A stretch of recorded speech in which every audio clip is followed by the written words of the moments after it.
جب جلے ہوں گے خیمے حرم کے، جب چھینی ہوں گی سر سے ردائیں، جب جلے ہوں گے خیمے حرم کے، جب چھینی ہوں گی سر سے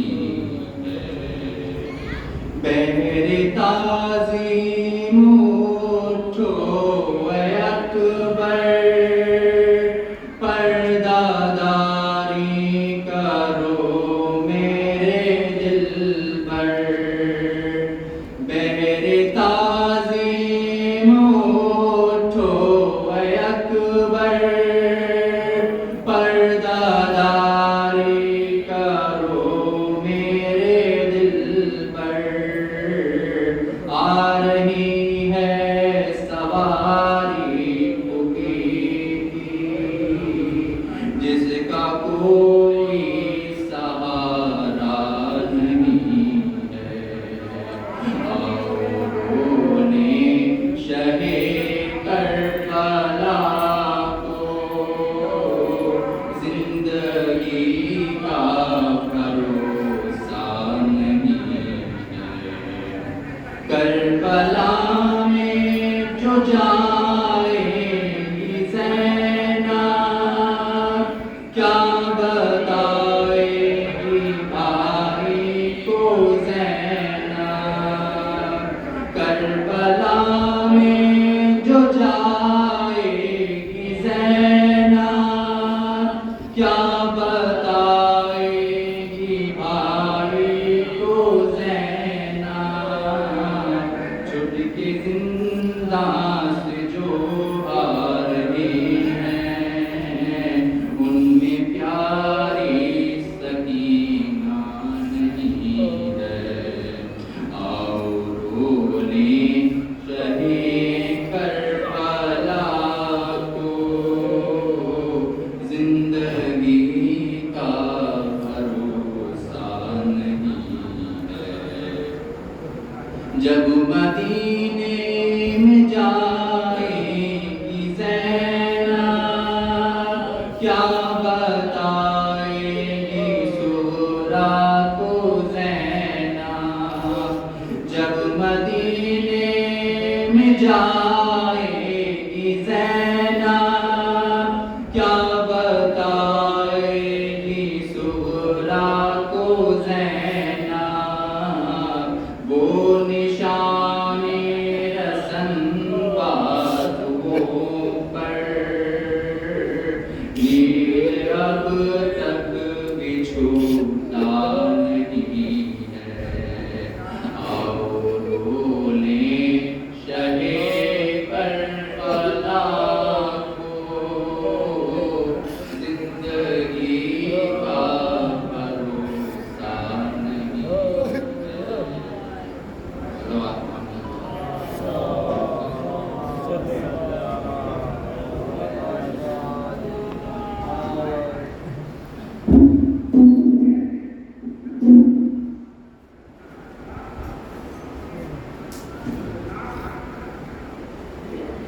السلام علیکم.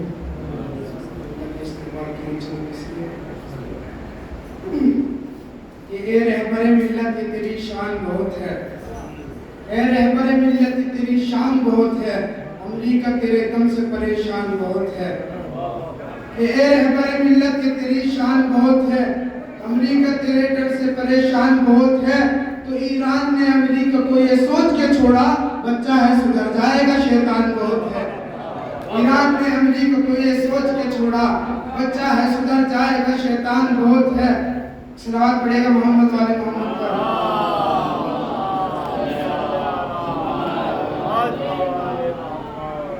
کہ نہ جانے کیا سے کیا کروا رہا ہے، نہ جانے کیا سے کیا کروا رہا ہے، شکم یہ جھوٹ سچ بلوا رہا ہے. کہ نہ جانے کیا سے کیا کروا رہا ہے، شکم یہ جھوٹ سچ بلوا رہا ہے.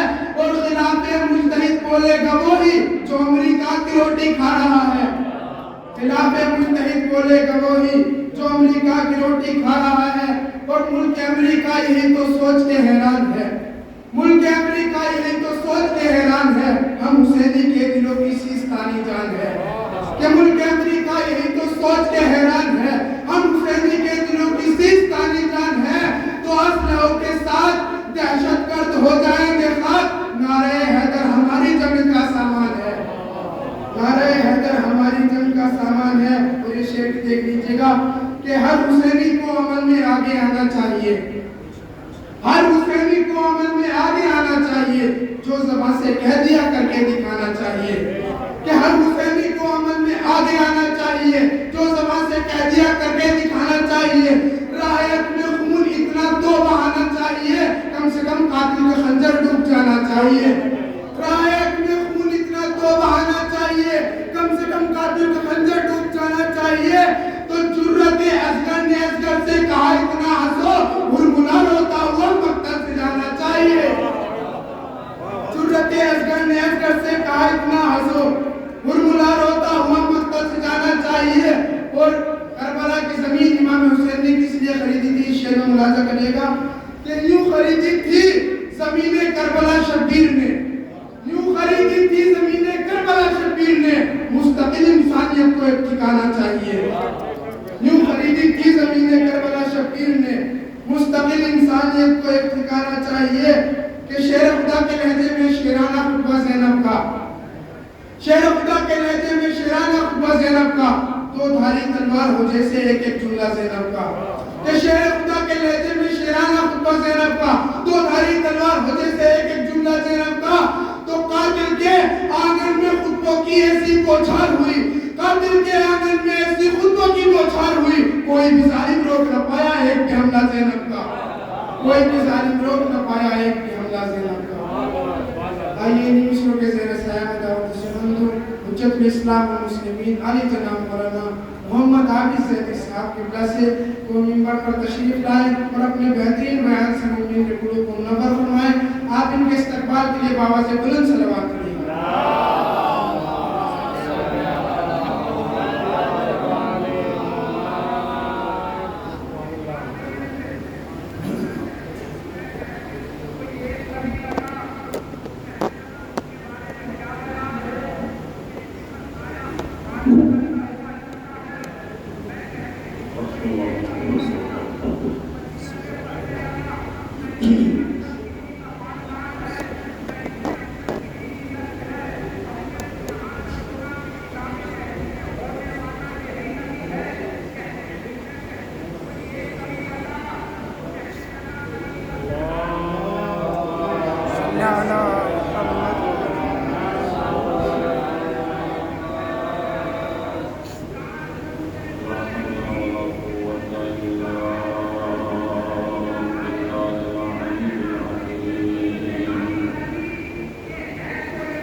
بسم الله الرحمن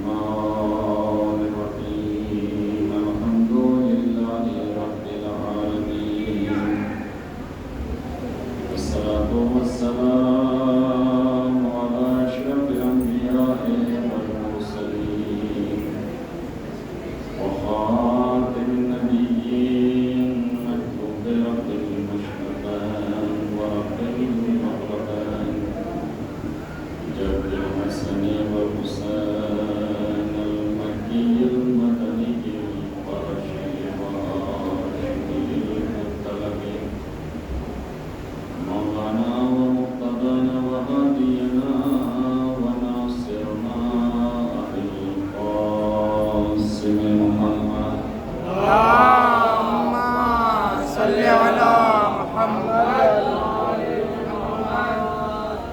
وعلى الطيبين الطاهرين المعصومين المسلومين المنتجبين المنتقبين ولعنة الله على أعدائهم أجمعين من يومنا هذا إلى قيام يوم الدين.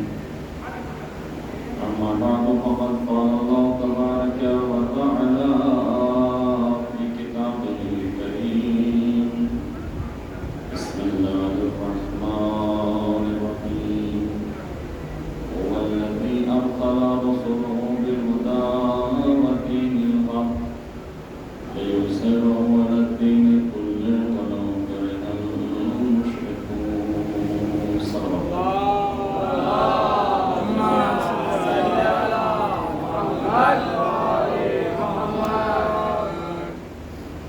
احسان اکرامی بزرگان فضیلت، یہ ساتھی گفتگو ہے ہماری رسالت اور ولایت کے عنوان سے۔ خالق کائنات نے اپنے اس کلام بلاغت میں ارشاد فرمایا کہ پروردگار کے ساتھ وہ ذات ہے، وہ اللہ وہ ہے کہ جس نے رسولوں کو بھیجا ہے ہدایت کے ساتھ، ودین الحق اور دین حق کے ساتھ، لیظہرہ علی الدین کلہ، تاکہ یہ دین دوسرے ادیان پر غالب آ جائے۔ ایک زمانہ آئے گا کہ جب یہی دین اسلام تمام ادیان پر غالب آ جائے گا، وَلَوْ كَرِهَ الْمُشْرِكُونَ، اگرچہ یہ بات یا مشرکین کو گراہی کیوں نہ گزرے، ان کے لیے یہ بات سخت ہی کیوں نہ گزرے۔ یہ ظاہر ترجمہ ہے مبارکہ کا کہ جس کو میں نے سرنامہ کلام قرار دیا، لیکن انسان گرامی اب سوال یہ ہے کہ اللہ نے جو انبیاء کو بھیجا ہے، 1,24,000 انبیاء جو اس کائنات میں آئے ہیں اور جن کا کام تھا پیغام توحید پہنچانا، پیغام رسالت پہنچانا اور خدا کی وحدانیت کا اعلان کرنا۔ ایک صلوات پڑھیں گے۔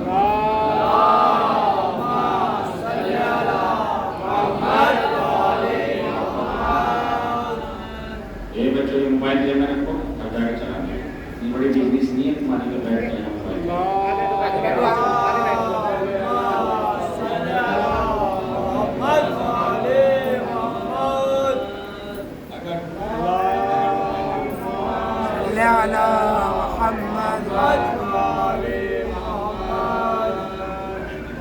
ایسا ہے گرامی میرے بزرگوں میرے جوانوں، قرآن کریم نے دوسری متعدد آیات میں اس چیز کی طرف اشارہ کیا ہے کہ وَمَن يَبْتَغِي غَيْرَ الْإِسْلَامِ دِينًا فَلَن يُقْبَلَ مِنْهُ وَهُوَ فِي الْآخِرَةِ مِنَ الْخَاسِرِينَ۔ پروردگار کہتا ہے کہ اللہ کو دین اسلام کے علاوہ کوئی دوسرا دین پسند ہے ہی نہیں۔ فَلَن يُقْبَلَ مِنْهُ، اللہ بھی کسی دین کو قبول نہیں کرتا ہے سوائے دین اسلام۔ جو انسان دین اسلام کو چھوڑ کر کسی دوسرے مذہب کو قبول کرتا ہے، وَهُوَ فِي الْآخِرَةِ مِنَ الْخَاسِرِينَ، تو یہ لوگ وہ ہوں گے کہ جو آخرت میں گھاٹا اٹھانے والوں میں سے ہوں گے، نقصان اٹھانے والوں میں سے ہوں گے۔ یہ وہ افراد ہوں گے کہ جن کی دنیا بھی گئی اور آخرت بھی گئی۔ ویسا نہیں گرامی، اس کا مطلب یہ ہے کہ اللہ کو اگر کوئی شے پسند ہے تو وہ ہے دین اسلام۔ ان الدین عند اللہ اسلام، یعنی اللہ کے نزدیک اگر کوئی دین پسند ہے تو وہ ہے دین اسلام۔ تو جب اللہ کو دین اسلام پسند ہے تو اللہ کو دین اسلام ہی کی باتیں پسند ہیں۔ لیکن توجہ کیجیے گا، اس لیے کہ جو دین اسلام کے مخالف باتیں ہو رہی ہوں وہ اللہ کو پسند نہیں ہے۔ اب اگر کوئی شریعت میں اپنی رائے پیش کرنے لگے تو اللہ کو یہ پسند نہیں ہے، بلکہ اللہ کو یہ پسند ہے کہ جو میرا رسول کہتا چلا جائے اسے قبول کرتے چلے جائے۔ ایک صلوات دے محمد و آل محمد۔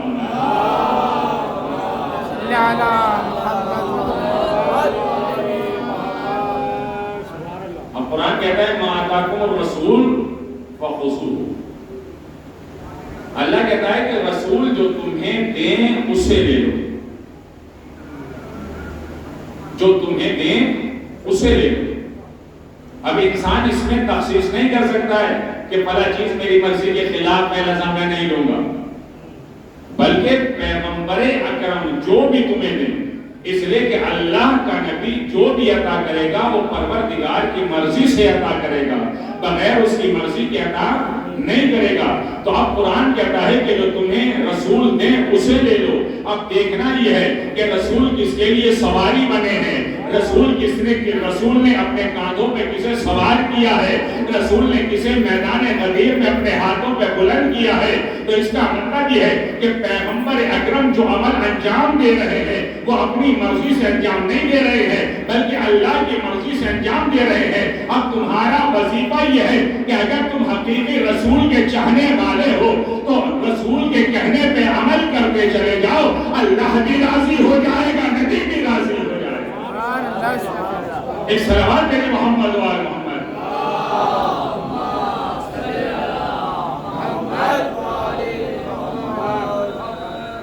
ایسا نگرانی نبی نے کیا فرمایا؟ نبی نے فرمایا اولنا محمد آخرنا محمد۔ ہمارا اول بھی محمد ہے، ہمارا آخر بھی محمد ہے، ہمارا درمیانی بھی محمد ہے، ہم کل کے کل محمد ہیں۔ اب سوال یہ ہے کہ جو پہلے محمد کا کام ہے وہی آخری کا کام ہے، جو پہلے کا کردار ہے وہی آخری کا کردار ہے، جو پہلے کی سیرت ہے وہی آخری کی سیرت ہے، جو پہلے کا علم ہے وہی آخری کا علم ہے۔ تو اس کا مطلب یہ ہے کہ تمہیں گھبرانے کی ضرورت نہیں ہے۔ ایک محمد کو دیکھو تو علی کا کردار بھی وہی نظر آئے گا، حسن کا کردار بھی وہی نظر آئے گا، حسین کا کردار بھی وہی نظر آئے گا۔ بس عزیزان گرامی، نام کے اعتبار سے فرق پایا جاتا ہے کہ کوئی محمد ہے کوئی حسن ہے، کیونکہ یہاں پروردگار عالم کی ذات کو بیان کیا جا رہا ہے کہ اللہ کے حسن کو دیکھنا ہے تو حسن کے چہرے کی زیارت کرتے چلے جاؤ، اللہ کا صبر دیکھنا ہے تو حسین سید الشہداء کی زیارت کرتے چلے جاؤ۔ ایک صلوات دے محمد و آل محمد۔ اللہم صلی علی محمد و آل محمد۔ ایسا نگرانی، اگر انسان اللہ کے اخلاق کو دیکھنا چاہتا ہے کہ پروردگار کا اخلاق کیا ہے تو محمد کے اخلاق کو پرکھو، اور اگر دیکھنا ہے کہ اس کی عبادت کیا ہے، اس کا علم کیا ہے، تو باقر العلوم کے علم کو دیکھتے چلے جاؤ۔ اگر اللہ کی صداقت کو دیکھنا ہے تو امام صادق کی صداقت کو دیکھو، اگر اللہ کے غضب کو دیکھنا ہے تو امام موسیٰ کاظم کے چہرے پہ نظر کرو، اگر اللہ کی رضا کو دیکھنا ہے تو امام رضا سے منسلک ہو جاؤ، اگر امام رضا راضی ہو گئے تو اللہ بھی راضی ہو گئے۔ سبحان اللہ، سبحان اللہ۔ ایک صلوات دے محمد و آل محمد۔ اللہم صلی علی محمد و آل محمد۔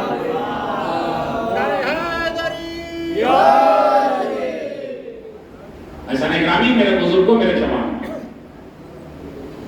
پیغمبر نے ارشاد فرمایا للمؤمن اربعۃ اشیاء۔ نبی فرماتے ہیں کہ مومن کے لیے 4 چیزیں ضروری ہیں۔ کتنی؟ 4 چیزیں۔ فرمایا دابۃ فارغہ، دار واسعہ، ثیاب جمیلہ وسراج منیر۔ نبی فرماتے ہیں کہ مومن کے لیے 4 چیزیں لازمی ہیں، 4 چیزیں ضروری ہیں۔ سب سے پہلی چیز نبی نے فرمائی دابۃ فارغہ، مومن کے پاس تیز سواری ہونی چاہیے۔ اور جو کر رہے ہیں تیز سواری ہونی چاہیے، وہ ہے مومن۔ اب ہر کوئی یہ نہ سوچے کہ میرے پاس اگر تیز سواری نہیں ہے تو میں مومن نہیں. تو نبی فرماتے دابتن فارحہ، پہلی چیز ہے انسان کے پاس تیز سواری ہو. فرمایا دارن واسعہ. نبی فرماتے ہیں دوسری چیز کہ جو مومن کے لیے ضروری ہے وہ ہے بڑا گھر. تو جن کے پاس چھوٹا گھر ہے تو کیا وہ مومن نہیں؟ پھر فرمایا ثیاب جمیلہ، مومن کے پاس بہترین لباس ہونا چاہیے. لیکن اگر آج کے اعتبار سے دیکھا جائے تو لوگ سوچتے ہیں جب تک مولوی کے لباس میں 2-4 پیمند نہ ہو تو وہ مومن ہے ہی نہیں، وہ متقی اور پرہیزگار نہیں ہے. تو نبی نے فرمایا کہ تیسری چیز کہ جو مومن کے لیے ضروری ہے وہ کیا ہے؟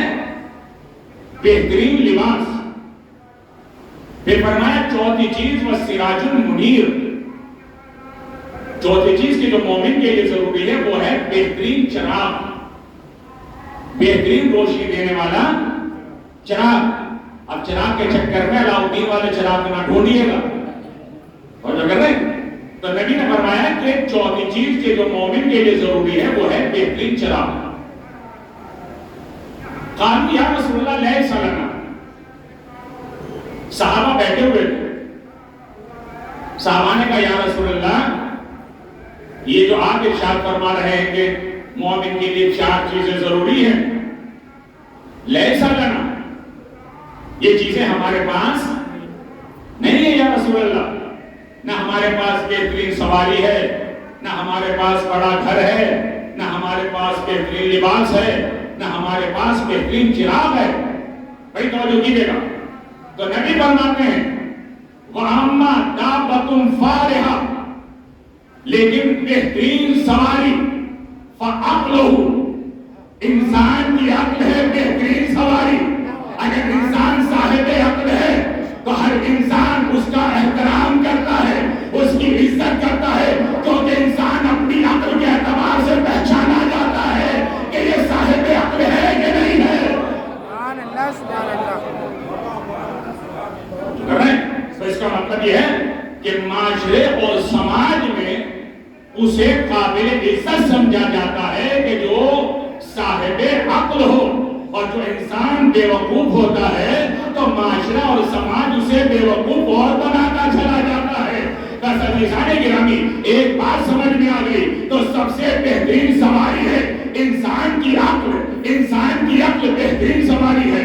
آپ یہاں بیٹھے ہوئے ہیں، آپ نے ارادہ کیا، آپ نجف پہنچ گئے، آپ کربلا پہنچ گئے. اللہ آپ سب کو زیارت نصیب فرمائے. ابھی چہلم قریب ہے، نہ جانے کتنا کروڑ لوگ افراد زائرین وہاں پر پہنچے ہوئے ہیں. اللہ ان سب کی حفاظت فرمائے، اس لیے کہ اپنے دلوں میں جذبہ حسینیت لے کے جا رہے ہیں، اپنے دلوں میں جذبہ ولایت لے کے جا رہے ہیں. نہ پریشانی دیکھ رہے ہیں، نہ مصیبت دیکھ رہے ہیں، نہ گرمی کا عالم دیکھ رہے ہیں. لوگ سوچ رہے تھے گرمی زیادہ ہے، تعداد کم ہو جائے گی، مگر کیا کہنا، حسین کی محبت کا جتنی محبت بڑھتی جا رہی ہے اتنی ہی تعداد میں اضافہ ہو رہا ہے. سبحان اللہ سبحان اللہ.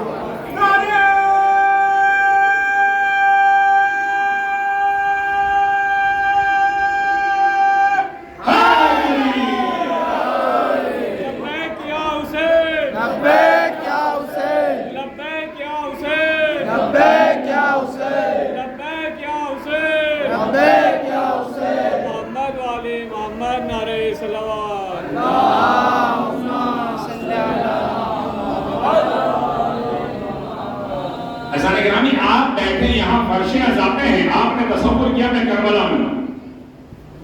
آپ پہنچ گئے کہ نہیں پہنچ گئے؟ کئی ہزار کلومیٹر کا سفر آپ نے ایک لمحے میں طے کر لیا.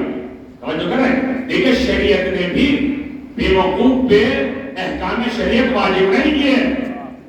توجہ کریں، اگر بے عقل انسان جو ہے اگر 18 سال کا بھی ہو جائے 25 سال کا بھی ہو جائے تو اس کے اوپر جب تک احکام شریعت واجب نہیں ہے، جب تک کہ وہ صاحب عقل نہ ہو جائے.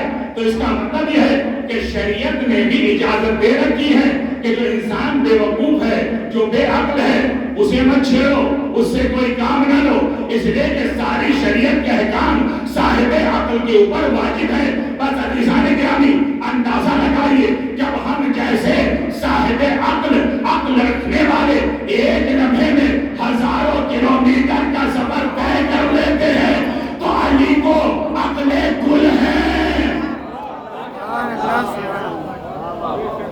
مولا کائنات تو عقل کل ہے، وہ جہاں چاہیں ایک لمحے میں پہنچ جائیں۔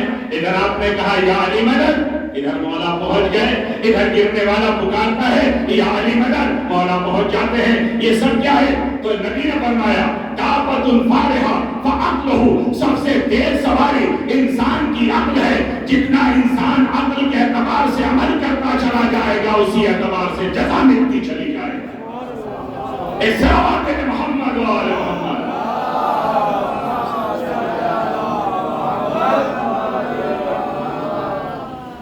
اس کے بعد نبی فرماتے ہیں میرے پیارے صحابیوں تمہیں گھبرانے کی ضرورت نہیں۔ دوسری چیز نبی نے فرمائی دار واسعہ، مومن کے پاس بڑا گھر ہونا چاہیے تو مومن ہے، لیکن اگر چھوٹا سا ہی ہے اور سب سے چھوٹا تو وہ آخری گھر ہے تو جو گھر ہے تو نبی فرماتے ہیں دار واسعہ۔ نبی نے فرمایا کہ بڑا گھر، بڑے گھر سے مراد کیا ہے؟ نبی فرماتے ہیں فَصَبْرُهُ، بڑا گھر ہے اس کا صبر کرنا۔ جتنا مصیبتوں پہ صبر کرتا چلا جائے گا اتنا ہی اس کا گھر بڑا ہوتا چلا جائے گا۔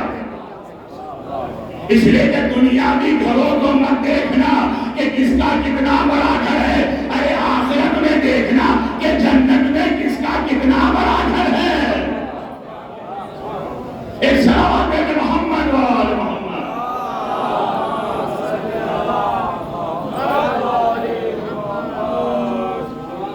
ایک نبی فرماتے ہیں وَثِيَابٌ جَمِيلَةٌ، مومن کے پاس بہترین لباس ہونا چاہیے۔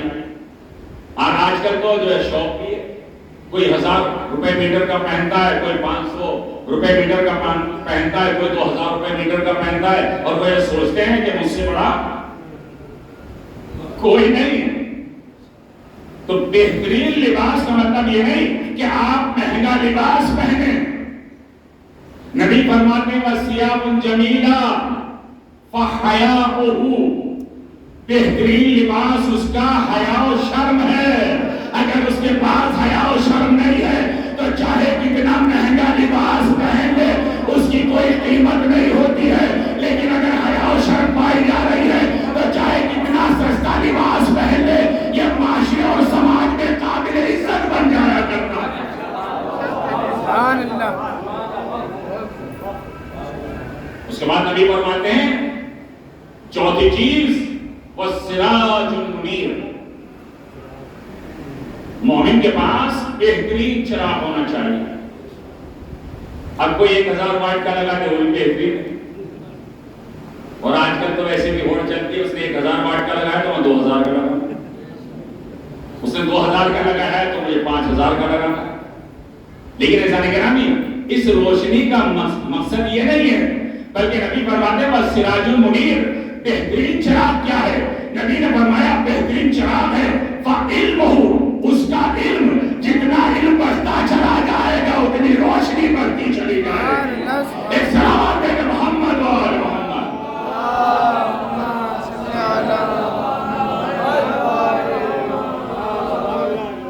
ایک صلوات آہستہ سے پڑھ دیجیے آپ۔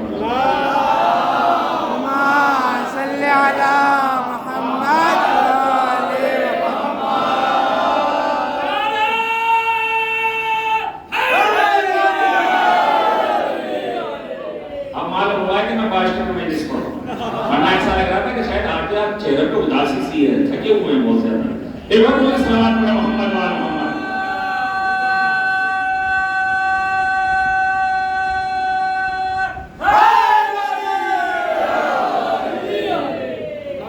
اصل میں ہم لوگوں کو کہنے کی عادت نہیں ہے نا، آپ کہاں بیٹھے ہیں، کیا سن رہے ہیں؟ ارے بھائی جو پڑھو گے آپ وہی تو سنیں گے نا، توجہ کر رہے ہیں؟ آج کل کے ذاکرین بہت کہتے ہیں کہاں بیٹھے ہیں، بھائی سامنے بیٹھے ہو کہاں، کوئی قبرستان میں تھوڑا ہی، آپ کیا سن رہے ہیں؟ ارے جو آپ سنا رہے ہیں وہی تو سنیں گے نا، توجہ کر رہے ہیں؟ تو اس کا مطلب یہ ہے کہ جب انسان سنانے لگتا ہے تو سامنے والا سننے کے ہی لیے بیٹھا ہے. اسی وجہ سے قرآن کریم کہتا ہے ان السمع والبصر والفؤاد کل اولئک کان عنہ مسئولا. جب قیامت کا دن ہوگا تو سماعت سے سوال ہوگا, آنکھوں سے سوال ہوگا, دل سے سوال کیا جائے گا کہ تم نے سنا کیا تھا. تو آپ یہی تو کہیں گے اے پروردگار تیرے ولی کا ذکر تھا, میرے کان تھے, میں سن رہا تھا اور سبحان اللہ کہہ رہا تھا. سبحان اللہ, سبحان اللہ.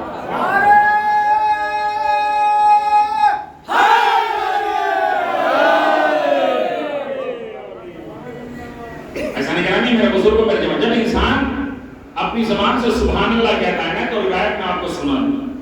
ماشاءاللہ تاجر حضرات بھی یہاں پہ ہیں, ظاہر سی بات ہے جو تجارت کرتا ہے تو وہ اپنے فن کے اعتبار سے تجارت کرتا ہے. جب انسان اپنی زبان سے کہتا ہے سبحان اللہ تو سبحان اللہ تو اللہ کی تسبیح ہے نا کہ اللہ پاک و پاکیزہ ہے, وہ سبحان ہے, اس کی ذات سبحان ہے. اسی لیے 15 پارے کے شروع میں آپ نے پڑھا ہے جب نبی معراج پہ گئے تو کیا ہے سبحان الذی اسرا بعبدہ, پاک و پاکیزہ ہے وہ ذات کے جو لے گئے اپنے بندے کو راتوں رات. تو یہاں کی تعریف کی جا رہی ہے.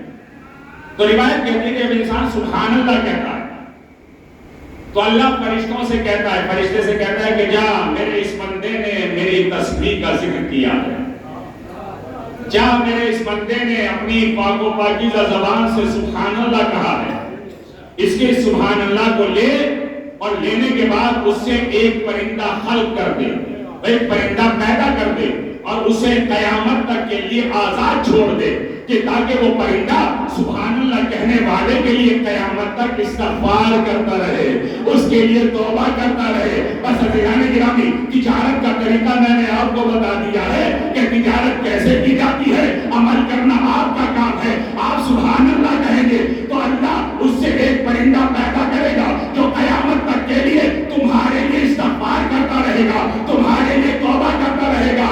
تو جو فضائل آل محمد سن کے خوش ہو کے سبحان اللہ کہتا ہے وہ اپنے حلالی ہونے کا ثبوت پیش کرتا ہے.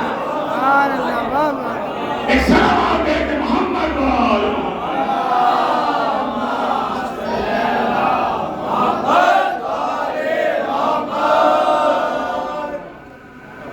تو نبی نے فرمایا سراج المنیر بہترین چراغ کیا ہے, فقیل کو اس کا علم ہے. علم جتنا بڑھتا چلا جائے گا, آپ بھی دیکھتے ہیں کہ انسان جتنا علم سے مانوس ہوتا چلا جائے گا, جتنا سیکھتا چلا جائے گا, اتنا اس کے دماغ کی روشنی بڑھتی چلی جائے گی. پہلے کتنے اعتراض ہوتے تھے, یہ شیعوں کے ڈھسوکلے ہیں کہ مولا کائنات نے فرمایا انا نقطۃ تحت الباء, کہ میں وہ نقطہ ہوں کہ جو پے کے نیچے دیا جاتا ہے, اسے پھیلا دیا جائے تو قرآن بنتا ہے, سمیٹا جائے تو نقطہ بنتا ہے.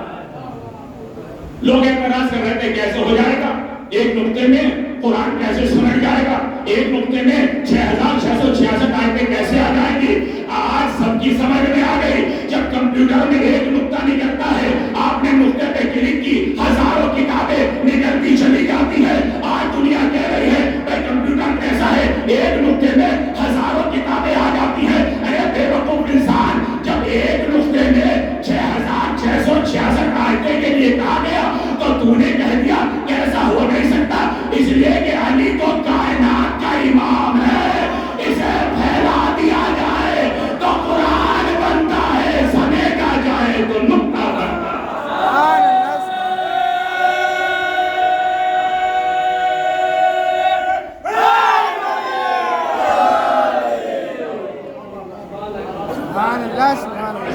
حقیقت کی ہے. اور آج جس کی شہادت کا دن ہے اس کا بھی نام علی ہے. علی کی ابن موسیٰ رضا. کیوں کہتے ہیں امام ثانی؟ اب آپ امام ثانی کیوں مانتے ہیں؟ بھائی آپ کا بیٹا, آپ کا بھائی, آپ کا دوست, آپ کا عزیز و اقارب اگر باہر جا رہا ہے تو آپ فوراً اس کے بازو کو امام ثانی مانتے ہیں. کیوں مانتے ہیں؟ کیونکہ ایک لقب دیا امام کا کیا, امام ضامن, اور آپ کو ضامن آہو بھی کہا جاتا ہے. ضامن آہو کیوں کہا جاتا ہے؟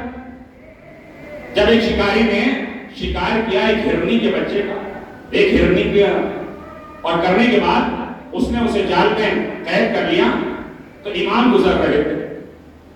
ہرنی نے امام سے کہا کہ آپ مجھے چھوڑوا دیجئے، میرے بچے بھوکے۔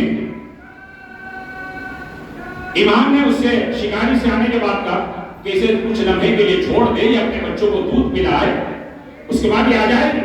تو شکاری کیا کہہ رہا ہے کہ کیا آپ ضامن ہیں اس کے؟ اور جو کریں کیا آپ ضامن ہیں؟ امام نے کہا کہ ہاں میں اس کا ضامن ہوں۔ توجہ کیجیے گا، میں اس کا ضامن ہوں۔ اس نے چھوڑ دیا، یہ گئی بچوں کو دودھ پلایا، لیکن جب واپس آنے لگی تو بچے اپنے ساتھ لے کر آئی۔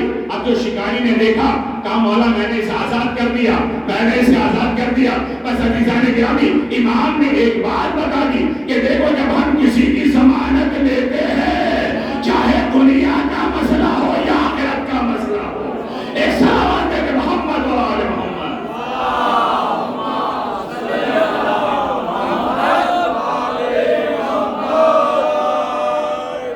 ناصر نے کیوں فرمایا ہے ہمارے شیعوں اپنے لیے برزخ کا انتظام کر لینا؟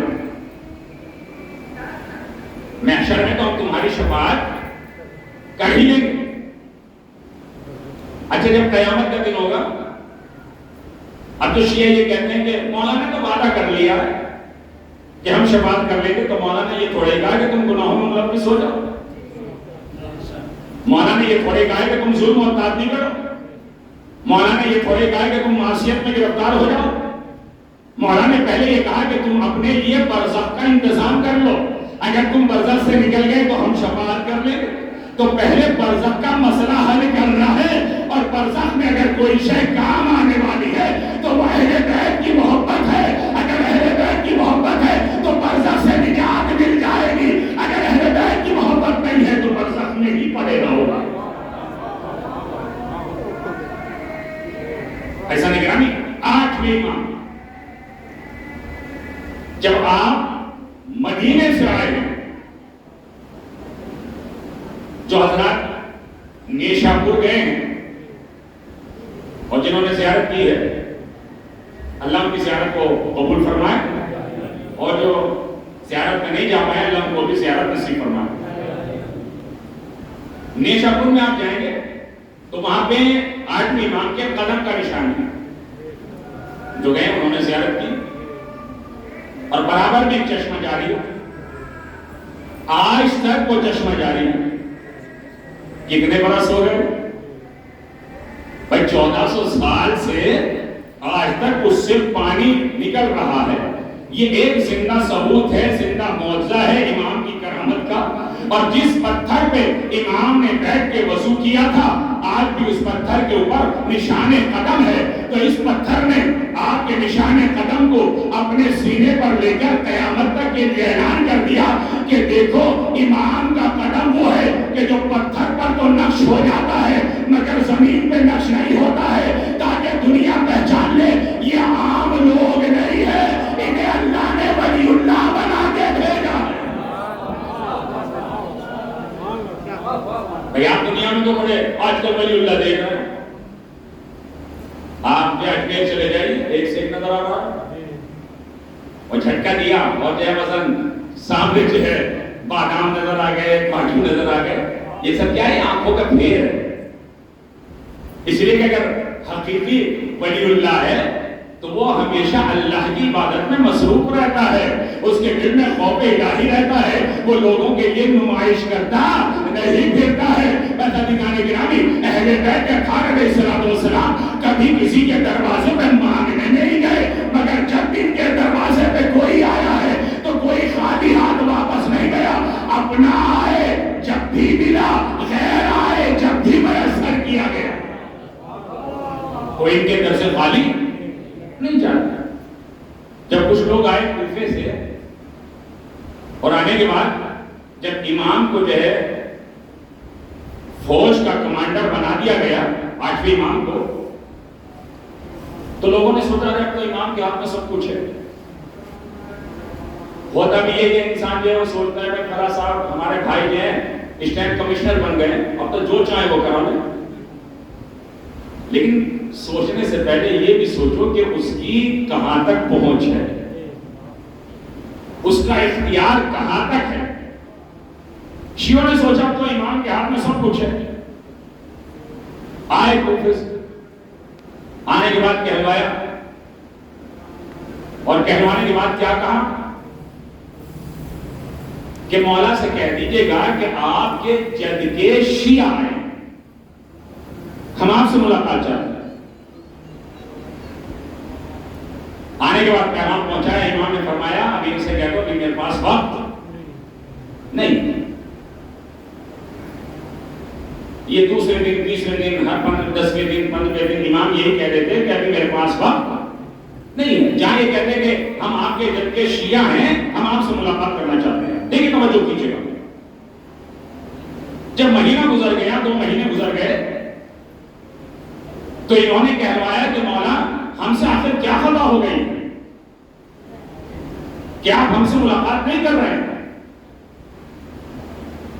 آپ ہمیں ایک موقع تو دیجئے۔ خیر انہیں بلایا گیا، جب یہ اندر آئے اور انہوں نے سلام کیا، مولا نے منہ پھیر لیا۔ انہوں نے سوچا کہ شاید مولا نے دیکھا نہیں ہوگا، یہ گھوم کے اس طرف آ گئے، سلام کیا، مولا نے ادھر سے منہ پھیر لیا۔ انہوں نے ہاتھوں کو جوڑ کے کہا کہ مولا آخر ہم سے کیا خطا ہو گئی ہے کہ آپ ہم سے ناراض ہیں؟ تو مولا نے فرمایا تم نے جو یہ کہلوایا ہے کہ ہم آپ کے جد کے شیعہ ہیں، ہم آپ کی زیارت کے لیے آئے ہیں، میں تو تمہارے چہروں پہ کوئی شیعہ کا علامت دیکھ ہی نہیں رہا۔ تمہارے چہروں سے کوئی شیعہ کی علامت نظر نہیں آ رہی ہے۔ ہمارے شیعہ تو عمار ہیں، ہمارے شیعہ سلمان ہیں، ہمارے شیعہ ابو ذر ہیں، مگر تمہارے چہرے سے کوئی علامت ظاہر نہیں ہو رہی ہے۔ کہا مولا ہم آپ کے محب ہیں۔ جب یہ کہا کہ مولا ہم آپ کے چاہنے والے ہیں، ہم آپ کے محب ہیں، تو مولا نے فرمایا ٹھیک ہے بیٹھ جاؤ، اس لیے کہ شیعہ میں اور محب میں بڑا فرق پایا جاتا ہے۔ جو شیعہ ہوتا ہے وہ اہل بیت کے عمل کے مطابق عمل کرتا ہے۔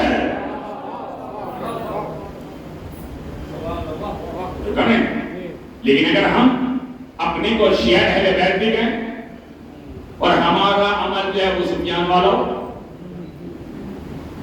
ہم اپنے کو شیعہ علی بھی گئے، ہمارا عمل جو ابو لہب والا ہو،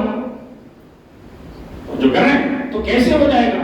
نہیں ہو سکتا ہے۔ یعنی ہمیں اپنے نفس کو ایسا بنانا پڑے گا کہ ہمارا امام ہم سے کہے یہ ہمارا والا ہے، یہ ہمیں چاہنے والا ہے، یہ ہم سے محبت کرنے والا ہے۔ یہ ہمارا شہدائی، یہ انسان کب کر سکتا ہے؟ جب اس نے اپنے نفس کا تزکیہ کیا، جب اس نے اپنے نفس کو پاک و پاکیزہ بنایا۔ تو جب امام نیشاپور پہنچے ہیں اور شیعوں کو پتا چلا کہ امام تشریف لا رہے ہیں، تو آپ نے سنا ہے کہ جمع غفیر لاکھوں کا مجمع اکٹھا ہو گیا امام کے چہرے کی زیارت کرنے کے لیے۔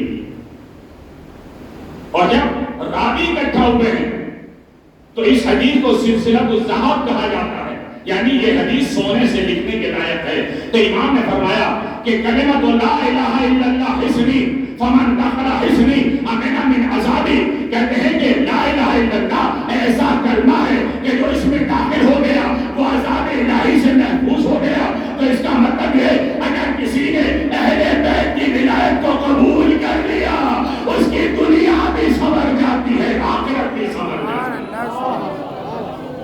ایک سلام دے محمد و آل محمد۔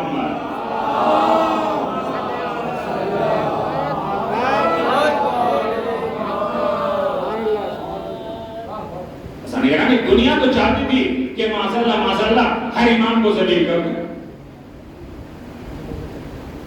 جب حمید ابن مہران کو بادشاہ وقت نے بلایا ہے تاکہ امام کو جو ہے خار کرے، مگر قرآن کیا کہتا ہے؟ تو عز من تشاء و تذل من تشاء، وہ جسے چاہتا ہے عزت دیتا ہے، وہ جسے چاہتا ہے ذلیل و خوار کر دیتا ہے۔ جب حمید ابن مہران کو بلایا ہے جو جادو کرتا تاکہ جب امام کھانا کھائیں اور ہاتھ بڑھائیں تو روٹی کو ہوا میں اڑا دیں۔ جب روٹی ہوا میں اڑے گی تو سب کے سب ہنسیں گے اور امام یہ معاذ اللہ خوار ہو جائیں گے، شرمندہ ہو جائیں گے۔ جب دسترخوان بچھایا گیا اور امام نے اپنا ہاتھ روٹی کی طرف بڑھایا تو اس نے اپنے جادو کے اثر سے روٹی کو ہوا میں اڑا دیا، لوگ ہنسنے لگے۔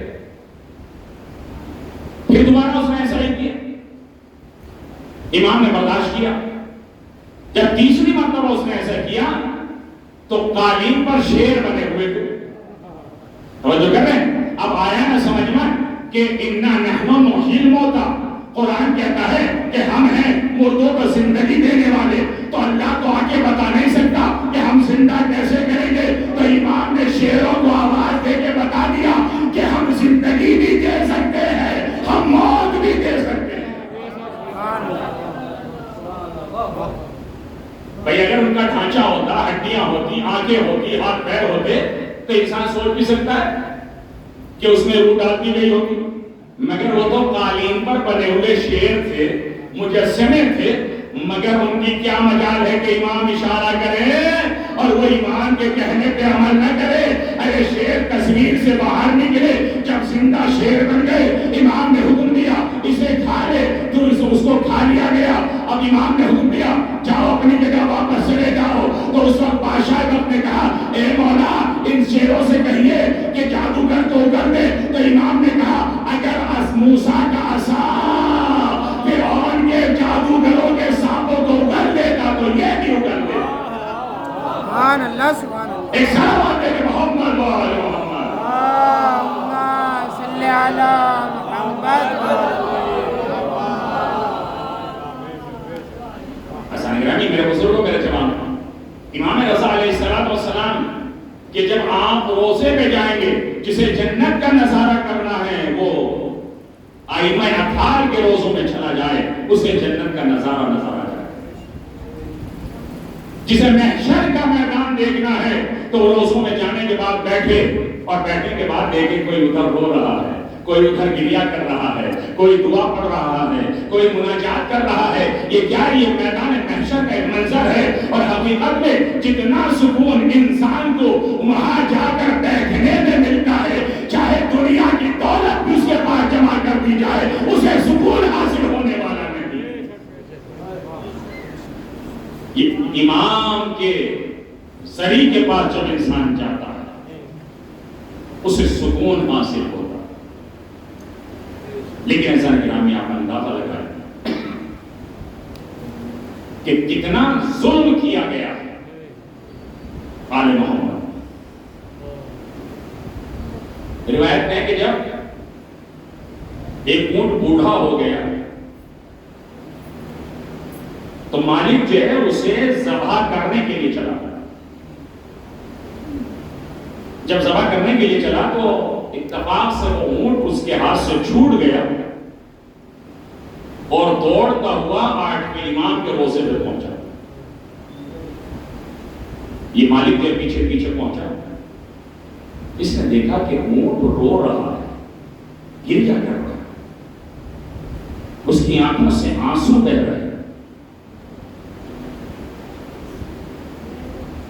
اور وہ اونٹ اپنی بے زبانی میں کچھ امام سے کہہ رہا تھا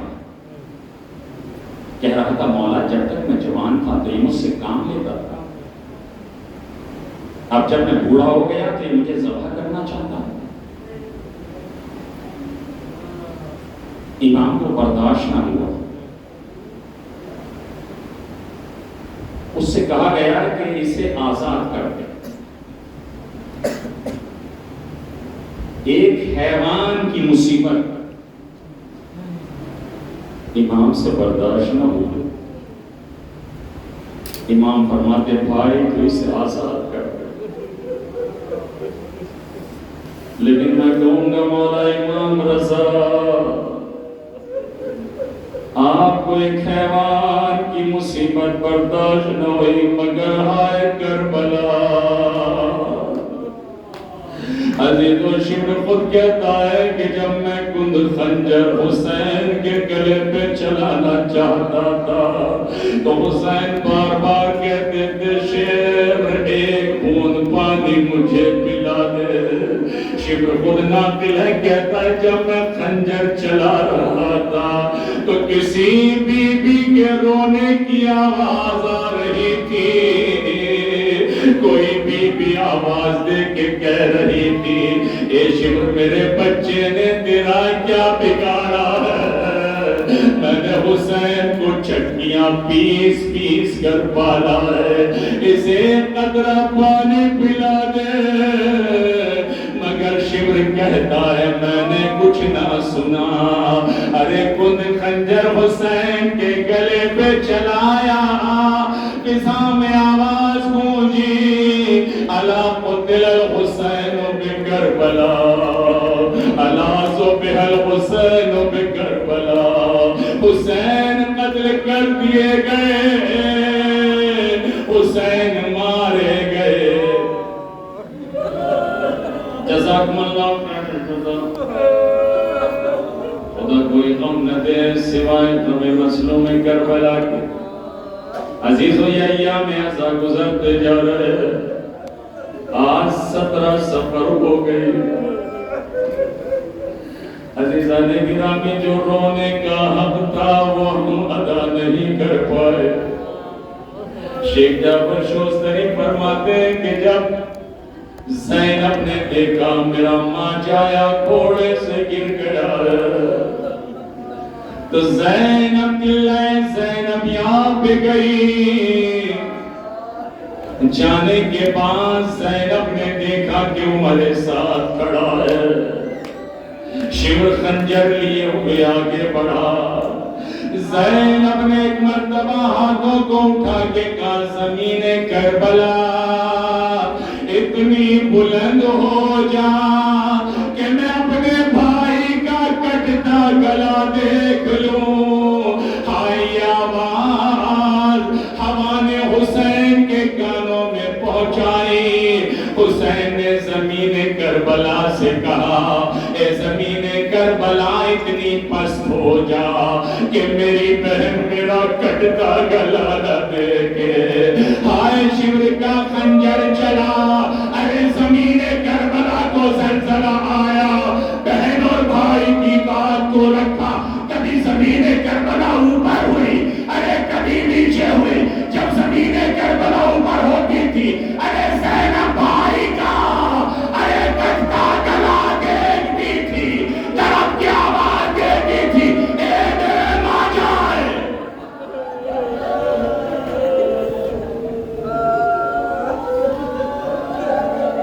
جزاکم اللہ خیر الجزا۔ خدا کوئی غم نہ دے سوائے غم مظلوم کربلا کے۔ عزیزان گرامی، حسین عاشور کے دن لاشوں پہ لاشیں اٹھا چکے۔ جب اسیروں کو لے جایا جانے لگا تو سید سجاد کی نظر بابا کے لاشے پہ پڑی۔ امام سجاد نے بابا کے لاشے کو دیکھ کے کہا بابا جب کوئی دنیا سے جاتا ہے اسے غسل بھی دیا جاتا ہے، اسے کفن بھی دیا جاتا ہے، لیکن میرے مظلوم بابا آپ کو آپ کے خون سے غسل دیا گیا، آپ کو کربلا کی مٹی سے حنوط کیا گیا۔ ایسا نہیں کریں میرے بزرگوں میرے جوانوں، آج آپ تابوت کی زیارت کریں گے، 8ویں امام کا تابوت برآمد ہوگا،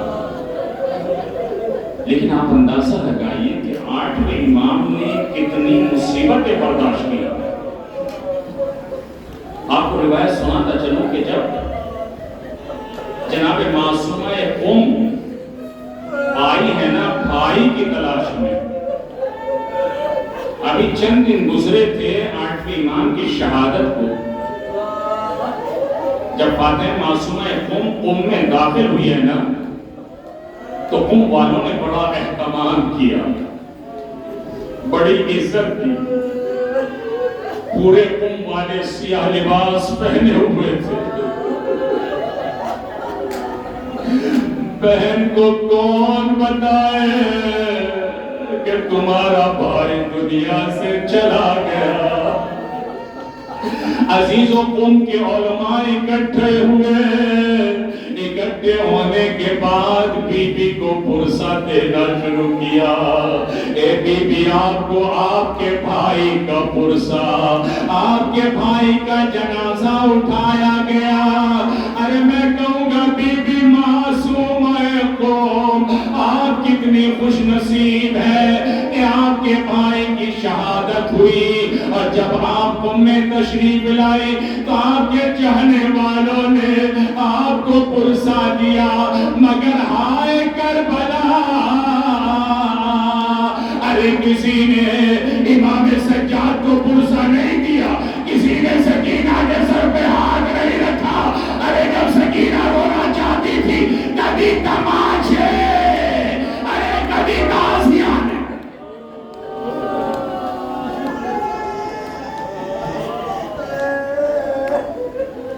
کبھی تازیاں نے لگائے جاتے. جب معصومہ قوم کو یہ پتا چلا کہ میرا بھائی اب اس دنیا میں نہیں رہا، تو روایت کہتی ہے کہ بی بی سن کر بے ہوش ہو گئی. میں کہوں گا بی بی آپ نے اپنے بھائی کی شہادت سنی، آپ کے بھائی کو تلواروں سے قتل نہیں کیا گیا، آپ کے بھائی کو نیزے نہیں لگائے گئے، آپ کے بھائی کو تیروں سے چھلنی نہیں کیا گیا، آپ کے بھائی کے ساتھ اہل بیت نہیں تھے. مگر بی بی کربلا، ارے زینب کے سامنے ماں جائے کا گلا کاٹا جا رہا ہے. ارے زینب کے سامنے اکبر کے سینے میں پرچھی لگی، زینب کے سامنے عباس کے بازو قلم ہو گئے، مگر زینب بے ہوش نہیں ہوئی. اے معصومہ قوم، آپ نے شہادت کی خبر سنی، آپ بے ہوش ہو گئی. لیکن عزیزان گرامی، ارے جب ہوش آیا تو لکھا ہے روایت میں کہ معصومہ قوم صرف چند دن زندہ رہی. ارے بھائی کا غم برداشت نہ کر پائی. لیکن میں